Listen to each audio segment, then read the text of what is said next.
Hello friends, હવે આપણે જોઈએ નેક્સ્ટ એક્ઝામ્પલ.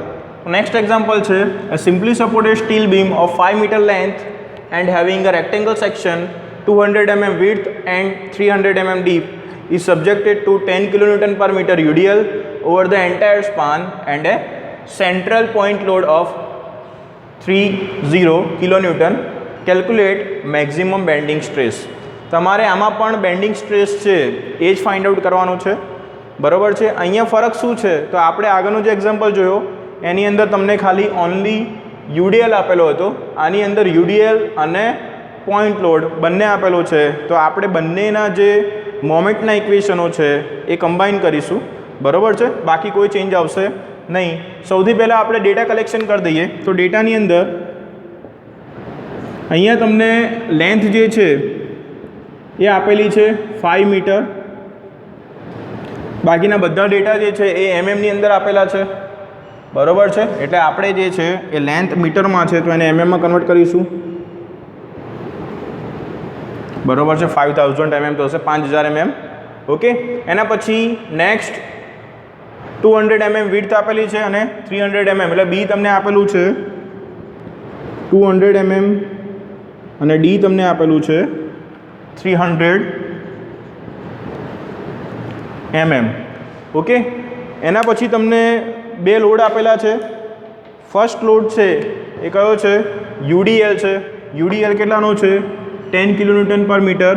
તો અહીંયા યુડીએલ તમને આપેલું છે 10 kN પર મીટર. ઓકે. એના પછી આપેલું છે સેન્ટ્રલ પોઈન્ટ લોડ છે એ 30 kN નો. પોઈન્ટ લોડ તમને કેટલાનો લાગે છે? તો પોઈન્ટ લોડનું જે મૂલ્ય છે એ તમને આપેલું છે point load W is equal two 30 kN. Okay. Calculate maximum bending stress. આપણે બેન્ડિંગ સ્ટ્રેસની કેલ્ક્યુલેશન કરવાની છે, બરાબર છે. તો બેન્ડિંગ સ્ટ્રેસને આપણે સિગ્મા બી વડે ઇન્ડિકેટ કરીએ છીએ, એ આપણે શોધવાનું છે. ઓકે. ફરીથી પાછું અહીંયા બી અને ડી આપેલું છે અને અહીંયા બીમ કયો છે? સિમ્પલી સપોર્ટેડ છે. તો સિમ્પલી સપોર્ટેડ બીમ છે. આ સિમ્પલી સપોર્ટેડ બીમમાં અહીંયા લેન્થ એની કેટલી છે? 5 મીટર. એમએમમાં કન્વર્ટ કર્યું તો 5000 mm.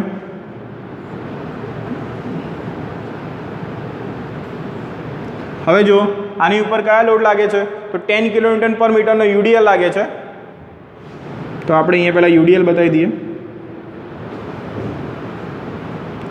10 kN પર મીટર, બરાબર છે. અને બીજો કયો લોડ લાગે છે? તો બીજો સેન્ટ્રલ પોઈન્ટ લોડ. હવે સેન્ટ્રલ પોઈન્ટ લોડ એટલે પોઈન્ટ લોડ જે લાગે છે એ સેન્ટરમાં લાગે છે. તો આ 5000 mm છે. તો અહીંયા સેન્ટરમાં લોડ લાગે છે. કેટલો છે? કેટલું મૂલ્ય આપેલું છે?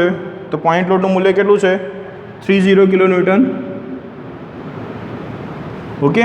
હવે અહીંયા જુઓ બી અને ડી બંને આપેલું છે એટલે ક્રોસ સેક્શન એરિયા કેવો હશે? રેક્ટેંગલ હશે. B D. બીનું માપ કેટલું છે? લખી દો અહીંયાથી 200 mm અને ડીનું માપ કેટલું છે? તો 300 mm. ઓકે. અહીંયા ન્યુટ્રલ એક્સિસ જે છે વચ્ચે આવશે અને આ જે છે તમારું શું થશે? વાય થશે. ઓકે. હવે જો આપણે બેન્ડિંગ સ્ટ્રેસની જે ફોર્મ્યુલા છે એ આપણે મૂકીશું. એના પહેલાં આપણે આઈ અને એમ બંનેની કેલ્ક્યુલેશન કરી દઈશું. તો અહીંયા આપણે પહેલાં મોમેન્ટની કેલ્ક્યુલેશન કરીએ. તો મોમેન્ટ, હવે જો મોમેન્ટની અંદર અહીંયા એક પોઈન્ટ લોડ આપેલો છે. તો પોઈન્ટ લોડ માટે મોમેન્ટનું ઇક્વેશન આગળની જે થિયરી હતી, આગળનું જે લેક્ચર હતું એની અંદર જોઈ લેજો. એના માટે ઇક્વેશન છે WL/4. WL/4. અને યુડીએલ માટે ઇક્વેશન છે WL²/8. ઓકે. તો અહીંયા જ્યારે પોઈન્ટ લોડ લેતા હોય ત્યારે આપણે ડબલ્યુની કિંમત કેટલી મૂકવાની છે? 30, બરાબર. તો પોઈન્ટ લોડનું ઇક્વેશન છે, તમને અહીંયા ખબર ના પડે તો અહીંયા પોઈન્ટ લોડ માટે છે અને આ જે છે એ યુડીએલ માટે છે, બરાબર છે. તો પોઈન્ટ લોડનું આપણે ઇક્વેશન લીધું છે. તો ડબલ્યુ બરાબર કેટલું મૂકવાનું? 30. અને જ્યારે યુડીએલનું ઇક્વેશન લેતા હોઈએ તો ડબલ્યુની કિંમત કેટલી આવશે? 10. ઓકે. આ ખાસ તમારે ધ્યાન રાખવાનું છે. મોસ્ટલી સ્ટુડન્ટને અહીંયા ભૂલ થાય છે, બરાબર છે. તો ડબલ્યુ બરાબર અહીંયા કેટલું આવશે? 30. લેન્થ કેટલી છે? 5000/4 પ્લસ અહીંયા જો આ કયો લોડ છે? યુડીએલ છે. યુડીએલ માટે કેટલું છે? 10 મલ્ટીપ્લાય બાય લેન્થ કેટલી છે? 5000 નો સ્ક્વેર ડિવાઇડેડ બાય 8. ઓકે, આનું તમે કેલ્ક્યુલેશન કરશો તો તમને મોમેન્ટ જે છે એ મળે છે. મોમેન્ટ તમને મળશે 68.75 મલ્ટીપ્લાય બાય 10⁶. 68.75 multiply by 10⁶. હવે જો મોમેન્ટ છે એટલે મોમેન્ટ બરાબર શું થાય? ફોર્સ એટલે એનો એકમ આવશે ન્યૂટન, ડિસ્ટન્સ એટલે એકમ આવશે mm. ઓકે, તો ન્યૂટન ઇન્ટુ mm આટલો તમને આન્સર મળશે. તો મોમેન્ટની તમને વેલ્યુ મળી ગઈ. હવે આપણે શું શોધવાનું છે? તો હવે આપણે આઈ જે છે moment of inertia, rectangle section છે, મોમેન્ટ ઓફ ઇનર્શિયાનું ઇક્વેશન આપણે મૂકીશું b/d³ ડિવાઇડેડ બાય 12. b કેટલો છે? 200. d કેટલો છે? 300. એનો ક્યુબ છે અને ડિવાઇડેડ બાય 12. તો આઈનો જે આન્સર આવે છે એ તમને મળશે 450 મલ્ટીપ્લાય બાય 10⁶. 450 મલ્ટીપ્લાય બાય 10⁶ mmની 4. ઓકે, તો તમને અહીંયા મોમેન્ટ મળી ગઈ, મોમેન્ટ ઓફ ઇનર્શિયા પણ મળી ગયું.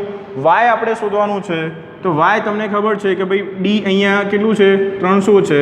તો વાય શું થશે? d/2. તો વાયની કિંમત આપણે અહીંયા મૂકીએ. વાય ઇઝ ઇક્વલ ટુ શું થાય છે? d/2. તો અહીંયા 300/2 ઇઝ ઇક્વલ ટુ 150.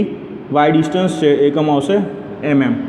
ઓકે, હવે આપણે બેન્ડિંગનું જે ઇક્વેશન છે એ મૂકી દઈએ. તો બેન્ડિંગનું ઇક્વેશન આ પ્રમાણે છે. As per bending formula sigma b/y બરાબર m/i. ઓકે, આપણે સિગ્મા બી ફાઇન્ડ આઉટ કરવાનો છે. વાય જે છે એ મલ્ટિપ્લિકેશનમાં જશે. તો sigma B therefore sigma B is equal to m multiply by Y divided by I. એમનું જે મૂલ્ય છે એ આપણે મૂકી દઈએ અહીંયા 68.75 મલ્ટીપ્લાય બાય 10⁶. વાયનું જે મૂલ્ય છે, વાય કેટલું છે?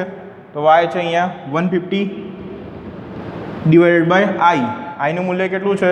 450 ડિવાઇડેડ બાય 10⁶.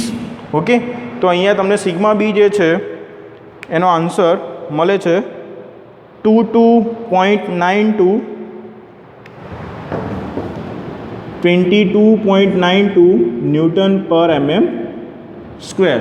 ઓકે, હવે આનો આપણે ગ્રાફ બનાવતા હોઈએ તો ગ્રાફની અંદર આપણે ધ્યાન રાખવાનું છે કે અહીંયા